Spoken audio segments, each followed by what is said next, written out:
Welcome to the kickoff edition of the IDP podcast, The Nickel.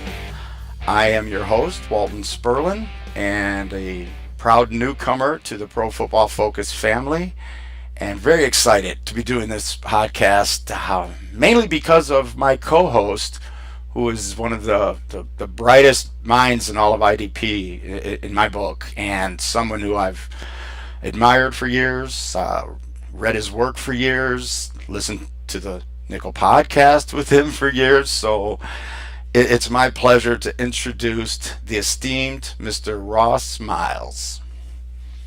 Wally, thank you very much. I can only echo those sentiments. Like you say, we've both been kicking around in the industry for a little while now, and we have definitely clashed in plenty of leagues with each other over the years. And it really is a pleasure to actually finally get to sit down and talk. Well, talk over the podcast and chat IDP. I'm really looking forward to the season, and we've got plenty of things to talk about today. Oh, exactly. This being our first show of the season, we're going to touch on quite a few things. We'll talk about some off-season signings, free agency era, what happened there, and the impact that'll have on some names we touch on. Then we're going to get into some coaching changes and the scheme changes and the effect, both positive or negatively, it may have on our IDP options. Then we'll talk a little bit of draft, who we like, their landing spots, maybe the effect that it has on their teammates, where they're at, and then time permitting, we'll touch on some news of note because preseason's underway, week 2 kicking off tonight, and quite a few things have happened, and of course monitoring training camp is always very much suggested, and we'll hopefully get a chance to touch on that. So let's start things off with who I believe was one of the biggest names to sign very early in free agency, and that's veteran defensive lineman, formerly of the Arizona Cardinals, Calais Campbell, who will now be playing for the Jacksonville Jaguars. And I'm interested, Ross, in what you think that might do to the veteran and fantasy force for years, Calais Campbell's value heading into 2017. Yeah, well, like you say, Calais Campbell has been a force in fantasy for many years. Just looking back over the last 8 seasons, this is a guy who's been in the top 20 every single year. He's even cracked into the top 10 on 5 occasions. If anything, he's been a little bit limited by his sack upside. He played in a 3-4 system in Jacksonville, and although he puts up plenty of tackles, which is one of the main reasons we love him, he hasn't really kicked on into double digits many times, if at all, in his career. And I am wondering, Wally, if potentially that could change over there in Jacksonville. Do you want to talk to me about that? Well, yeah, it should be interesting to see because he's, again, for the Cardinals, mainly played in a 3-4 defense and still been a productive defensive end. Like you said, a bit lacking in sacks. Well, now he's going to be playing 4-3. So, again, as I said, it'll be interesting to see if that does give him the chance to crack that double-digit sack total. As he'll be lining up a little bit further outside. It's more room to operate. I mean, he's a beast. I mean, he's a huge man for one thing, and another thing, what we like about him is he's very, very durable. In his 9 years in the league, he's only missed 5 regular season games, and you touched on the tackle totals. They've always been enough to give him value, and I think those will still be there. But it will be interesting, and I don't know how much he'll play in the preseason, but we know that he'll play a lot in the regular season. If the switch to 4-3 might just give him that added boost, I generally pencil him in to finish somewhere between 7 and 10 by the season's end for defensive line. But if he can get those double-digit sacks, that could catapult him up to top 5. So I'm excited to see how that plays. I agree. I mean, I'm looking at the site now, and consensus ranking between myself, yourself, and our esteemed colleague Jeff Ratcliffe, we have him 7th. Jeff's got him highest at 5. So Jeff's buying into Calais Campbell. I'm not going to say sack hype, but that upside he gets from changing into a more conducive system in a 4-3. Yep, that's good. That's going to be interesting to watch. And again, the depth of the defensive line, not being nearly what it is at other positions, Campbell is going to be, a high draft pick once again, and that's suggested by me, and as you said, and our consensus rankings there. So let's turn our attention to the safety position, where a couple of very interesting names have changed teams and have a little bit of intertwinement going, if you will. First, we'll talk about Johnathan Cyprien, who is leaving the Jaguars and heading to Tennessee, and that's going to be an interesting fit because I think there's maybe a couple of questions. They've got a lot of safeties there, but talk, if you will, Ross, about what you feel Cyprien owners can look forward to. Yeah, I mean, Cyprien's been a guy who's been around for a few seasons now. Maybe hasn't quite lived up to some of his hype when he got drafted. Many people thought he could be a top three guy. He hasn't quite got quite as high as that. But, we've got him consensus ranked 6th this season. So obviously we do think this move to Tennessee is going to work out for him. But the thing for me with Cyprien is his aggression, which is what helps him in fantasy, getting up by the line of scrimmage. Getting them to make those extra tackles kind of boils over sometimes, and he can miss a few. And missing a few means leaving points on the table.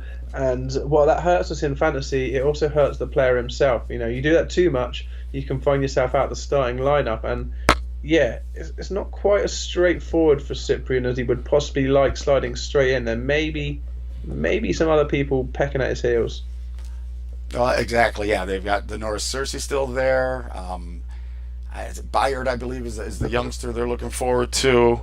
And as you mentioned, he's put up, I think, triple-digit tackles in 4 straight seasons. So he's producing, but his aggression does leave him out of position sometimes. And like you said, you hope that doesn't get him in a doghouse at some point. But I don't think it will, just because he does produce.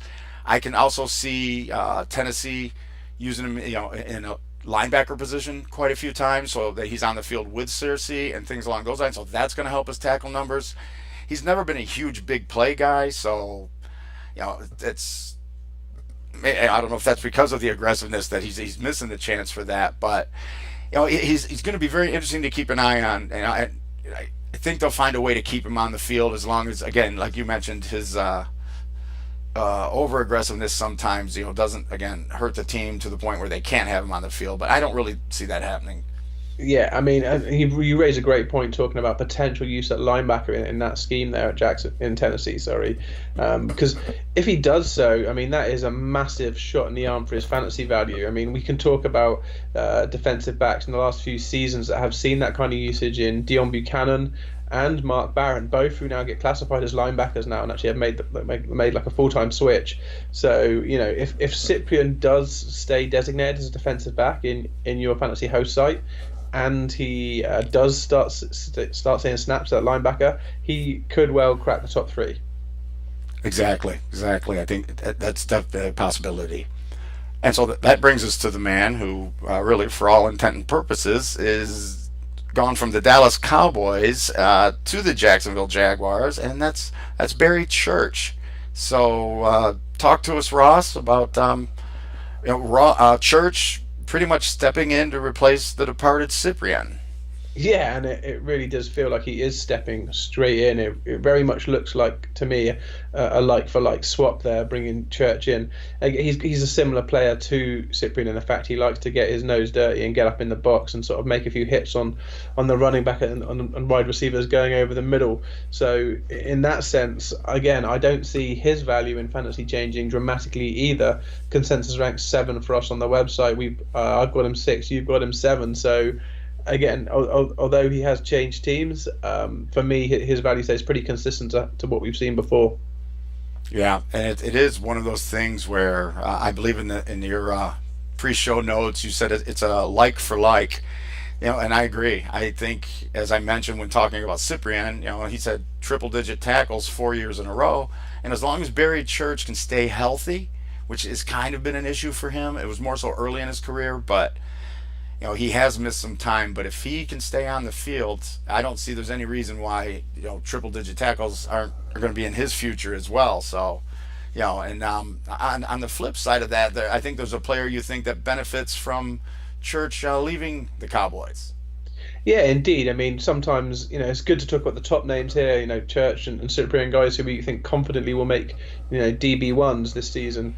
But you might want to if you want to find a sleeper, and often defensive back's a great place to find one. I think Jeff Heath for the Cowboys. Has a little bit of scope, has some potential based on the limited data we've seen so far from when he's been on the field to maybe have an impact if he can lock down that starting job, which I think he may well do. Yep, and that's why I touched on kind of in the intro that it's important to pay attention to training camp, preseason games. It's not always the cleanest football, but there's information to be gleaned from these games, and so we're going to want to see if it is Heath that's getting in both in practice and then in the preseason games, the starter position. Because this is a kid who I've followed for years because he happens. I live in Michigan. He went to high school here in Michigan, so I've kind of kept an eye on him over the years, and you could just see he's playing more and more and more. And that's the first name to come up when Church left to step in and replace him. So, like you said, he's not a top name, but he's a name that you definitely want to keep in mind, again, to watch during the preseason, and then as well, if he does get the job, as your draft, unfolds, because you can probably get him at a nice position of value if people are sleeping on him. Definitely, and it's a really interesting point you make about keeping an eye on the preseason, because it is definitely true in my book, especially on the defensive side of the ball. Because what you're trying to do is identify where people are being used, because can that be exploited? Because once you start getting really into IDP, you really start nailing down what the different positions mean for their fantasy value. And at linebacker, it's surprisingly so that obviously the middle line, I think everyone has a kind of consensus idea the inside or the middle linebacker is the most productive position, generally speaking, but you can make a lot of tackles on the weak side. But if you play on the strong side at linebacker, you often get asked to block a little bit more. You can tends to be one of the, maybe a pass rusher in some schemes, and also you can come off the field on nickel downs. And there's a player who I think we need to talk about, Lawrence Timmons, who moved from the Pittsburgh Steelers to the Miami Dolphins, mainly because I think we're a little bit concerned that he is going to line up on the strong side for the Dolphins, and that could well really hurt his fantasy value this coming season. Right, you hit the nail on the head there, Ross. It's Timmons worries me, and especially after the rookie Raekwon McMillan went down, yeah, because he had been starting in the middle, and they have is it Kiko Alonso on the weak side, and then Timmons had been lining up his strong side. Well, I figured with the injury, wow, this is going to be good for Timmons. They'll just move him over. He's played middle. He could play the middle. Now his value is back up there. But that hasn't necessarily been the case. I mean, the Dolphins haven't done that yet. It's like they want to find a way to keep him at the strong side, and as you touched on, and obviously just by what it's called, the strong side, there's an extra blocker on that side. That's why we like the weak side guys. They're more freed up to chase the ball.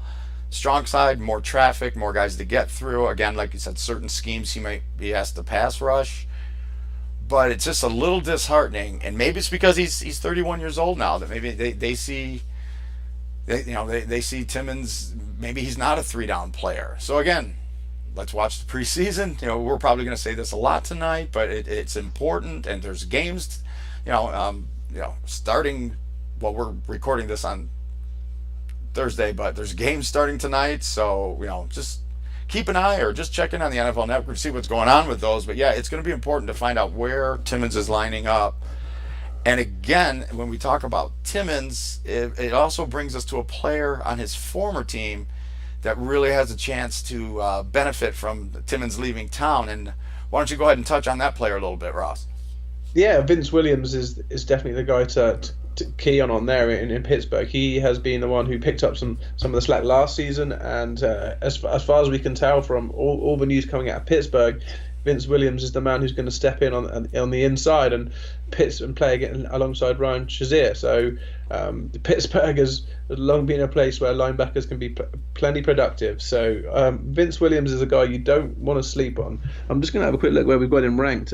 Vince Williams, I think he's down in the 40. Yeah, so he's ranked 43rd overall consensus ranking. So he's the kind of guy you want to target as like your primary backup if you're starting 3 linebackers. If you're starting 2, he might be a secondary backup depending how deep and how good your other league members are. You might be able to sneak in a few better names in that, but definitely don't let Vince Williams slide too far in your draft.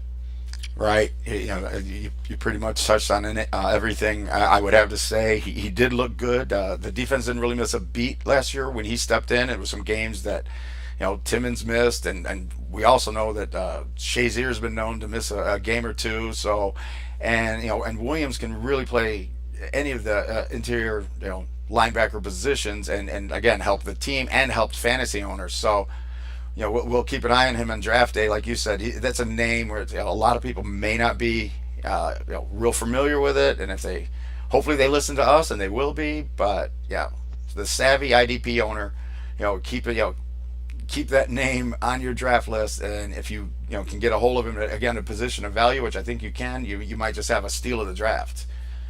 Now, all right, those are the players we wanted to touch on in free agency, and that brings us to the coaching changes that have taken place since last season, and that can definitely affect an IDP player's value, both positively and negatively, depending on if the team changes schemes. These won't necessarily be head coaches that we're going to talk about that have changed teams, or perhaps, but it's going to be the defensive coordinators. And let's start out in, and this still sounds strange, Los Angeles, and talk about Gus Bradley taking over as defensive coordinator for the Chargers, and how we think that's going to affect some of their big name players. Sure, yeah. I mean, again, we're going to start by mentioning the scheme change. The Chargers have been a 3-4 side for quite a while now. With Bradley coming in, they're going to be switching to a 4-3. The main guys who normally benefit in those situations are the edge rushers. So Joey Bosa and Melvin Ingram, who had been lining up as outside linebackers. Obviously, Bosa did get his hand in the dirt a bit as a defensive end. Now I'm going to see the use almost exclusively at defensive end. And that can only be good for their value. It frees them up to really get after the quarterback, pin their ears back and go for it. To the extent where Bosa, who was absolutely incredible as a rookie, is consensus ranked second by all three of us. All three of us think he is going to finish just behind the one and only J.J. Watt. So that says a lot about what we're thinking about Bosa. As for Melvin Ingram, again, there's a lot to like about him. We both got him just as a DE2, but our colleague Jeff, who I have to say is a monster when it comes to rankings. This guy has been the most accurate IDP ranker, independently verified by Fantasy Pros for the last 4 seasons. Jeff is so confident in Melvin Ingram, he's bumped him well into the top 10 even. He's got him 7th. So, we can definitely see plenty of sacks for this duo of Bosa and Ingram under Gus Bradley. But I think you even have to extend this out to linebacker. There's potential for the linebackers to be decent as well, don't you think? Oh, for sure. I mean, Gus Bradley obviously was the defensive coordinator for a dominant Seahawks defense that, had Bobby Wagner, KJ Wright, even Super Bowl MVP Malcolm Smith along those lines. But linebackers can definitely rack up the points there. But one who won't be racking up very many points, at least early in the season, is Denzel Perryman, who was injured and had to have surgery, and I believe they're thinking he may miss the first 4 games and possibly 6, depending on how his recovery comes along. So that means we kind of like his backup, and also we like Jatavius Brown, and it looks like it'll be a Corey Toomer. And what are your thoughts on if it's Toomer and Brown, or once Perryman returns in Brown, and how owners should value them? Yeah, I think there's a lot to like about Jatavius Brown. He showed plenty of potential when he stepped in the second half of last season. I don't know if I quite want to slap him as an LB1. I think that would be quite strong, but he's getting there. He's on the fringe, So he's a really strong LB2 for me. Perryman is the guy who I think we hyped. Everyone kind of hyped last season. Didn't quite deliver as much as I would have wanted. I don't think he's a bad player by any means. I definitely think he was someone you want to be on the right side of. The injury kind of killed his fantasy value. I'd only try and get him off the waivers personally. And as for Toomer, again, if you're one of those guys who likes to wait on IDP, and you think you can play some waiver wire options, Toomer could well be an option for the first 4 weeks, but we see how things shake out. Exactly. Yeah, that's again, waiver wire, very important. Just as we're hyping up preseason and keeping an eye on things, obviously working that waiver wires vital in IDP leagues. Now, another interesting defensive coordinator change also happens to be in Los Angeles, this time for the Rams, and Wade Phillips. May not always be the greatest head coach, but he's a heck of a defensive coordinator. And what do we see his effect being on the Rams defense? And I'm gonna really let you deep dive into this one, Ross, because I happen to know you're a Rams fan. Yeah, I'm normally pretty vocal about my fandom of the LA Rams. So yeah, to say I'm excited about the Wade Phillips signing for the team as a whole is an understatement. I am more excited about Wade Phillips showing up in LA now than Sammy Watkins, and that's saying a lot because I'm excited about Sammy Watkins too. So it's great to see they're finally making some moves to get a genuine receiver. Maybe he's got to stay healthy. But anyway, this is the IDP show. Wade Phillips, it is exciting. Son of Bum. What a dude. Like you said, he didn't really get it to pan out for him as a head coach, but as far as defensive coordinators go, there's no one who excites me more. The problem, though, from a fantasy perspective, is that he is a 3-4 schemer. The Rams play a 4-3, or used to play a 4-3, maybe some hybrid a little bit, but the aggression won't be dialed back, but the scheme will be changed. And Aaron Donald, who had previously been a defensive tackle, now slides out to play defensive end. So I think we can see a slight dip in his value. Not huge.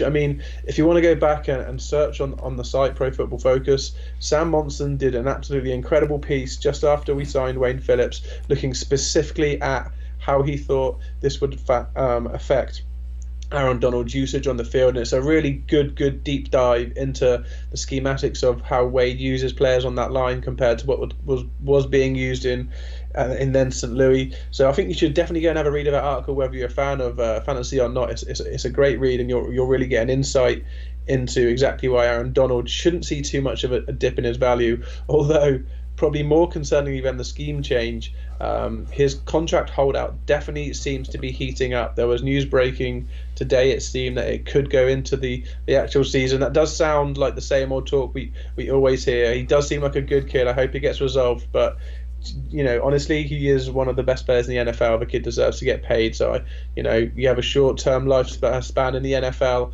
I can't criticize the guy for doing what he's doing. Hopefully it all gets sorted out. Perhaps when it comes to fantasy value, the bigger impact is going to be on Robert Quinn. Obviously, what happens there is he used to play defensive end. He's now switching out to play as an outside linebacker because of the 3-4 scheme. So he's going to be in a lot of open space. He is a great run defender, surprisingly so for a guy with his pass rushing skill set. So I just think that he isn't the same kind of player. Maybe as someone we're going to touch on, Khalil Mack, who I think still can be fantasy relevant as an outside linebacker. Quinn, for me as well, has been struggling with injury. I believe it's just 17 games in the last 2 seasons. That has to be concerning. If you're a Quinn owner or you have been a Quinn owner in Dynasty, if you're in a redraft league, obviously you haven't had to pick him up when he's been injured. But yeah, Quinn for me, I love his talent, but I can't see him being fantasy relevant in this scheme. I couldn't agree more. That was the first thing I thought of. Again, speaking of Aaron Donald, I read that news today, and I thought about you, Ross. I'm like, I hope we didn't see this while he's driving or anything. But as you mentioned, the Rams need to get this figured out, and they need to get the kid on the field. Especially this is their second season in Los Angeles. The first one wasn't exactly a rousing success. You got rid of your coach. So I don't think you want one of your premier players holding out. I don't think that's the way to get that fan base to come out and support the team. So hopefully do get that worked out. And as for Quinn, you hit the nail on the head. I just don't see him having any value as an outside linebacker. He'll still be asked to get after the quarterback. So maybe in big play leagues where you score really heavily for sacks, he might have some late round value. The injuries also scare me. He hasn't been healthy for over 2 years. So now you're asking him, well, hopefully he's finally healthy, and then on top of that, we're going to ask him to play a completely different position. And to me, like I said, you mentioned to me, he's undraftable unless we see him tearing it up in the preseason and showing things that we haven't seen before. And then hey, I'm flexible. I'm willing to change my mind, but I need to see that before I would do that. And let's move on. You touched on Khalil Mack. Who was classified as a defensive end last season and ended up far and away the best the defensive end, with J.J. Watt missing so much time. But someone has come on board in Oakland that's changed that designation. Talk a little bit about Khalil Mack heading into 2017. Yeah, the hire of John Pagano as an assistant defensive coordinator. Somehow the assistant's got the clout to change the scheme. So yeah, they're going from a 4-3 to a 3-4. Khalil Mack, I mean, the guy is a monster. You know, I think this is his third season. I think in his first season in the league, he had a similar designation, and put up, what, 60, 70 total tackles, I believe. The guy still is fantasy relevant. Obviously, it's disappointing to lose such a studly player from the defensive end ranks.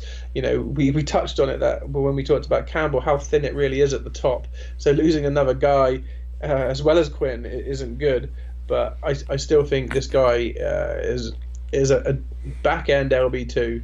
Obviously, his scoring is going to be a little bit up and down, volatile because it's going to be based in sacks more than the tackles.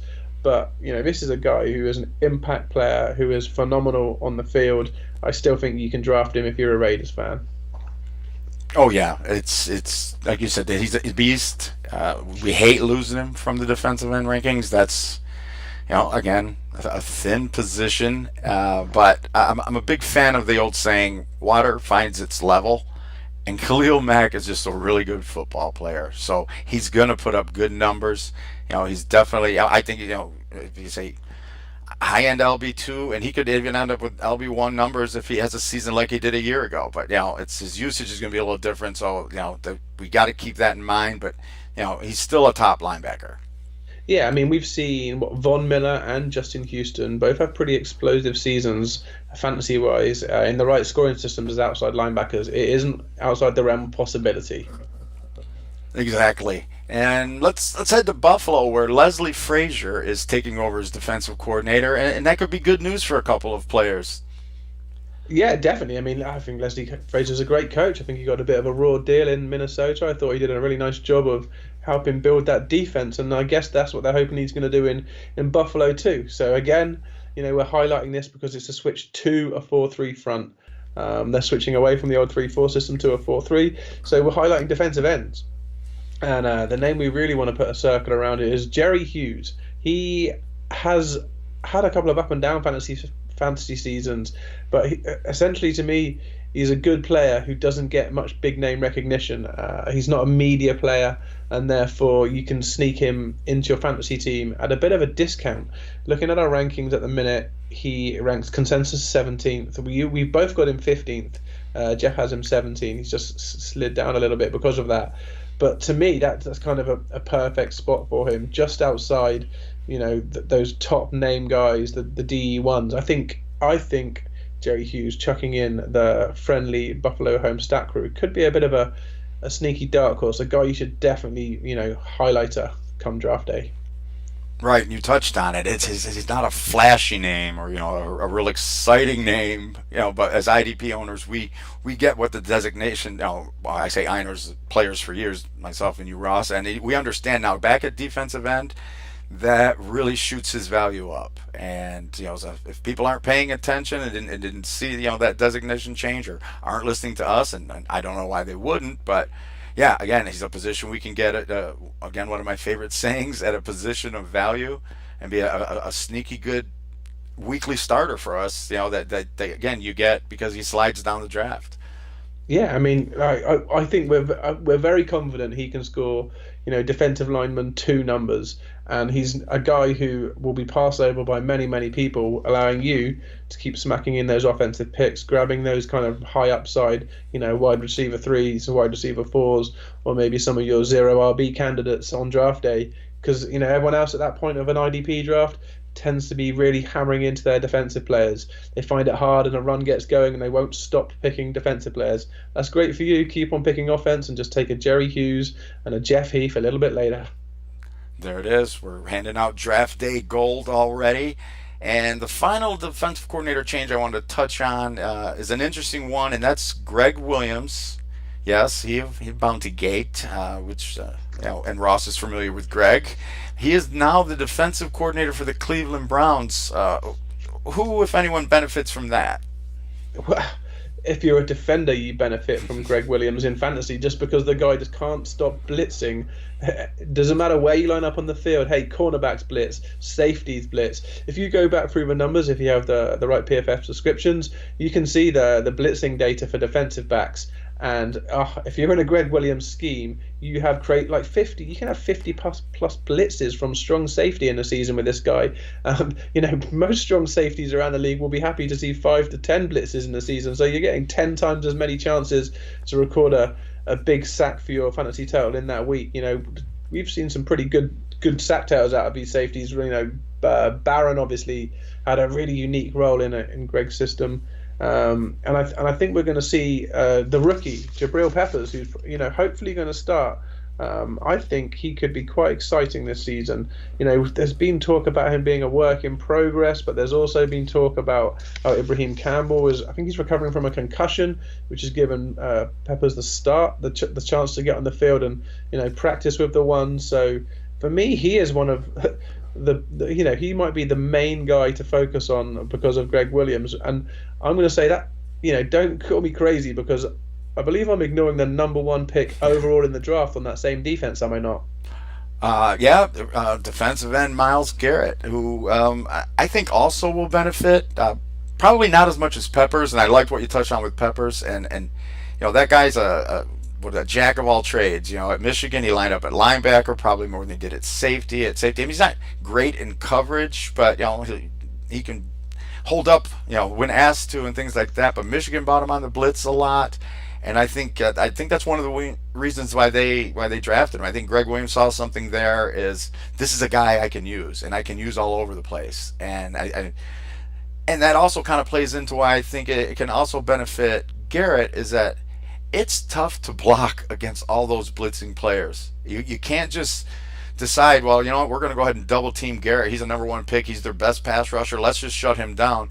You've got to account for maybe 3-4 guys, coming from all positions. So that could benefit Garrett where he doesn't see a lot of double teams. He gets a chance to, just use his moves one-on-one or his bull rush or whatever. I'm sure they're teaching him new moves.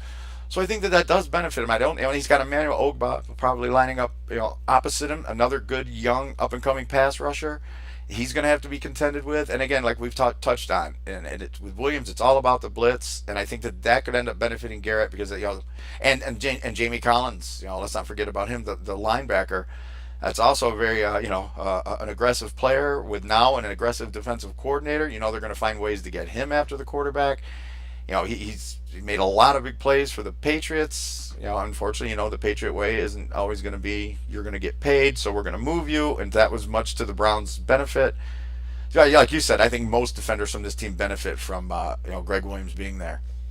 Yeah, for fantasy, maybe not. maybe not they're going to be the winningest team, but hey, this is a fantasy show. We care about points. Oh, exactly. That's I'm a Lions fan. You're a Rams fan. So sometimes fantasy is the best medicine for those 4-12 seasons. Oh, I honestly think the reason I'm who I am with fantasy is because I'm a Rams fan. Because the Rams don't win, but you can win at fantasy, so that's fine. It all works out in the end. Now let's touch on some rookies. We've spoken about a couple, so maybe we'll move on to some of the other names, but.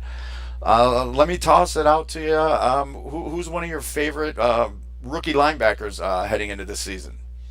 Obviously, it's Ruben. No, I'm pulling your leg. Obviously, I know you're a Lions fan, and the number 1 rookie for me I obviously like Jabril Peppers a lot, but linebackers generally where it's been at in IDP rookie leagues, looking for the rookies, and Jarrad Davis straight in at middle linebacker for Detroit. That's an exciting dude there. I mean, we've already got him consensus ranked 20th. I think there's even scope to knock him a little bit higher.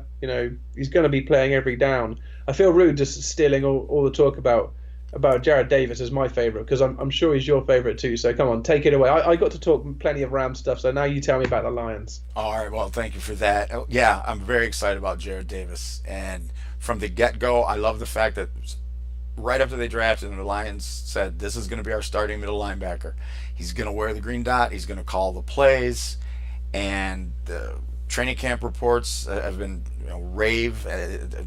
can't speak enough about him. I just actually listened to an interview where he talked about all he does is pick to hear Whitehead's brain, any in between plays, at lunch or whatever. He said he goes, I'm trying to get every ounce of information that he'll give to me, and he's being very helpful with that because he's stepping into the position that Whitehead played last year. And you had to hear in our show notes he had 98 solo tackles and 128 total tackles. Those are numbers we could be talking about for Davis, and I love the fact that he it hasn't come in like I know everything. He's picking the young veteran Whitehead's brain for ways to be even better. And in the first preseason game, he looked fast, as did Whitehead. They got to the ball, and again, I know I'm beating this preseason horse to death, but there are some good things to like about him, and I think he just improves daily in camp. I like him, as the top rookie linebacker. And you touched on another one. It's rookie linebacker Reuben Foster, the 49ers. This one is not as clear cut to me. Talk about Foster a little bit, if you would. Yeah, I mean, the bigger problem with Foster, I mean, he's a talented guy, definitely, but he's got off-field issues, and those off-field issues are not only behavioural. He was sent home from the combine. He also had concussions in the past, and that is a big deal in the NFL in 2017, and it's not going away. So that's definitely something to be monitored. He is very talented when he can keep his head straight. 115 total tackles and five sacks last year in college. That's a guy who we're thinking is probably going to start this year because of injuries. We touched on it a little bit earlier. Malcolm Smith is out for the season, so that opens a bigger door for Foster. He could well get on the field this season and play plenty of snaps. We're not as high on him as we are with Davis. I mean, it's clear with Davis, I think, to us that he is the middle linebacker. He is going to start. He is an important player for them, whereas Foster's not quite as clear. So he only ranks 32nd in our rankings consensus at the minute. Yeah, to me, there's just a few too many questions with Foster, and you touched on it. Can he get his head on straight? The concussion issues, and then there's a report out today that he's suffering from a mild AC joint sprain in the same shoulder that he had the offseason surgery on. Now, they still expect him to be ready for week 1, but you know what? That's linebackers with shoulder, especially long standing, and who knows, how far back this goes. Obviously, it needed surgery. Linebackers with shoulder issues, that's a red flag for me. So, Foster, I'll be honest, I'm probably going to let somebody else take the risk on him, because again, for me, when you have as many questions as you do, like so when we talked about Davis, we like this about him. There wasn't really anything negative other than he's a rookie and there's a learning curve there. But with Foster, he's a rookie. He's got the learning curve. He's got the concussion issues, the shoulder issues, and the behavioral issues. So when it's the questions and potential are that close together, or maybe there's a little bit more questions, to me that's kind of like I said, a red flag, and I'll probably let someone else go for him, especially in redraft leagues, obviously. And agreed. Dynasty, I mean, I'm keeping up here. He's still worth stashing, because this could all be a lot of smoke, and he just hits the field and tears it up. But in redraft, I'm a little standoffish on Foster now. Yeah, I mean, part of me is a little bit confused almost by the draft pick, because this is a team that saw Chris Borland retire after 2 seasons because of his fear of concussion issues at linebacker. That guy was a great pick on the inside for out of nowhere for the 49ers. So they clearly know what they're looking for in a linebacker. Obviously, you've got Patrick Willis before Bowman, and then Borland for that short period. But I don't know, another guy with concussion issues, I'm just wary. Exactly, and the Bowman factor. If Navarro Bowman is healthy, he's also going to eat up a lot of tackles. That's what he does. Makes big plays. Of course, he's coming off, really bad knee injury, and then another, so it's Bowman's kind of iffy as well. But yeah, Foster. Let's move on to an interesting player on a maybe not so interesting team this year, but safety Jamal Adams, playing for the Jets. The Calvin Pryor experiment didn't really pay off, so it looks like Adams will be a starter from day one. What are our thoughts? Are your thoughts, more to the point, Ross, on Adams? Yeah, I mean, he does look like a hard-nosed, safety who can also cover. Probably one of the more interesting things he's going to be asked to do this year is cover these AFC East tight ends. That's 2 games on Gronk, 2 games on Julius Thomas, and 2 games on Charles Clay. Now, those are guys you would expect to be featured in the offensive game plans, and targets into someone in your coverage generally means points, whether you're tackling them or as a pass defense, or even, if you're lucky, an interception or a forced fumble. So those are things to definitely look at. But again, this is a player I know who you are definitely quite keen on, Wally. You've got him already ranked inside the top 10 as a rookie. Well, yeah, I just one of my thoughts on IDP and players I like to have. I like to have good players on bad teams, and I think this is going to be a long season. Sorry, Jets fans. This team does not look like it's going to be very good at all, and I think that means the defense is on the field a lot. And in the first preseason game, Adams was on the field a lot, and he lined up at free safety, strong safety. He lined up as a slot corner, and he also lined up at linebacker. So they're going to keep him on the field however possible. And like I said, I think that defense is going to be on the field a lot.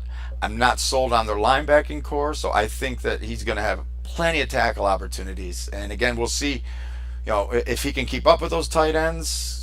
Hey, if they catch it, that's fine. He gets the tackle. If he gets the pass defended, that's fine. We'll take that. And if maybe he makes some big plays, such as an interception, I just think there's just going to be so much opportunity for him to produce that's why I have him as high as I do. And just stay healthy, kid. That's all I can say. Yeah, I mean, I don't think it's an over ranking by any means. I've got him 13th, so clearly I like him as well. And we've seen rookies have major impact at safety quite quickly. I think Carl Joseph, Neal, and also Collins over the last, if I quickly look at our rankings, I think those guys are 1, 3, and 9.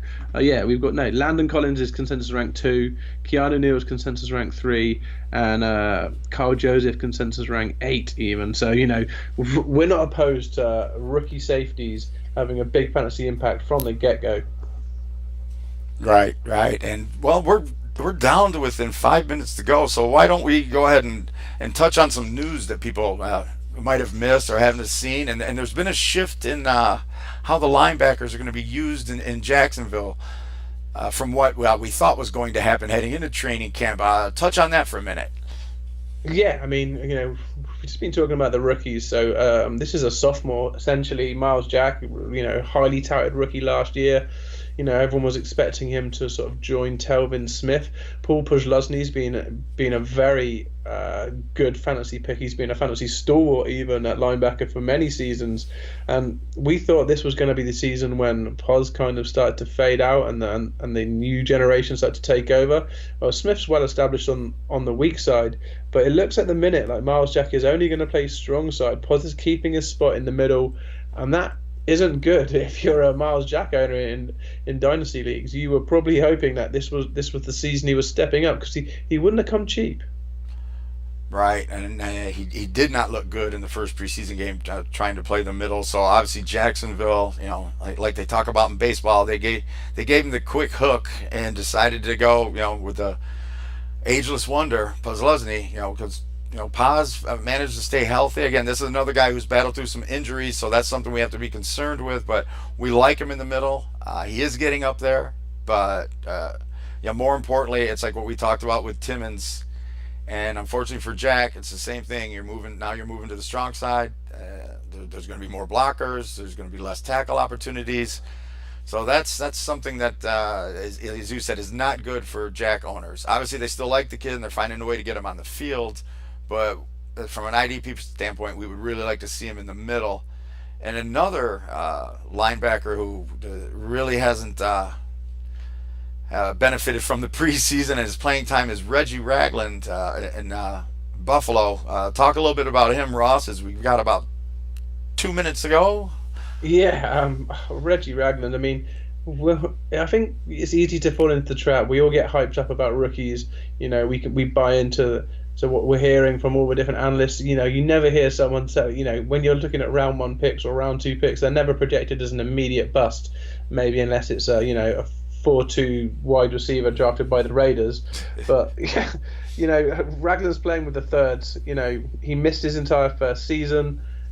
this doesn't sound good. This doesn't sound good. No, especially when there was off-season talk that they were looking to move Preston Brown because Ragland's ready to take over, and again, we buy the off-season hype, we buy the draft hype, so I'm like, oh, I'm putting Preston Brown down in my rankings, and this Ragland kid's going to be up there. Well, needless to say, I've had to go back and adjust those rankings with this news coming down the pipe. So, well, we are pretty much at our limit for episode 1, Ross. I can't tell you how much I've enjoyed the chance to, talk IDP. It's, as I said, one of the brightest in the industry, and I look forward to doing this on a weekly basis. Indeed, it's been emotional. Yeah, it's. I'm gonna need to rest up after this. So we will be back next week with the Nickel IDP podcast, and let's touch on the defensive line position as we head towards the season. What do you say, Ross? Yeah, sounds good. We can definitely get stuck into some linemen. All right then. Until next week. Goodbye.